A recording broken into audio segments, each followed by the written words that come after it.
एक छोटे से गांव में, जहां आध्यात्मिकता और परंपराओं की जड़ें बहुत गहरी थीं, वहीं एक युवक अर्जुन अपने सवालों से समाज को झकझोरने लगा था। उसके मन में एक प्रश्न बार बार आता, मांसाहार सही है या गलत?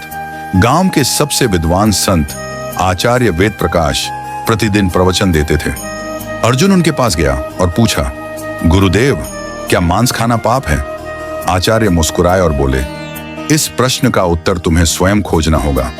मैं तुम्हें 2 पात्रों की कथा सुनाता हूं, फिर तुम तय करना। बहुत समय पहले एक जंगल में एक शिकारी रहता था।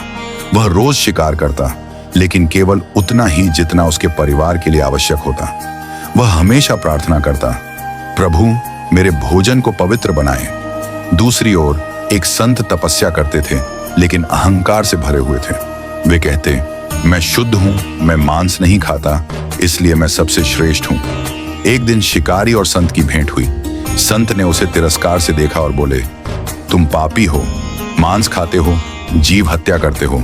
शिकारी ने शांतिपूर्वक उत्तर दिया, महाराज, मैं केवल उतना ही लेता हूं जितना मेरी आवश्यकता है, लेकिन आप तो अहंकार से भरे हैं। क्या अहंकार कम पाप है?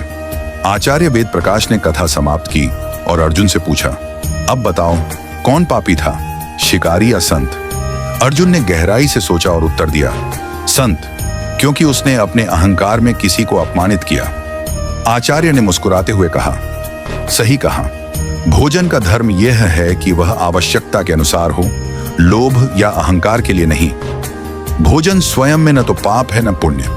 पाप तब है जब हम लोभ, क्रूरता और अहंकार के साथ भोजन करते हैं। धर्म यह नहीं कि क्या खाया, बल्कि कैसे जिया।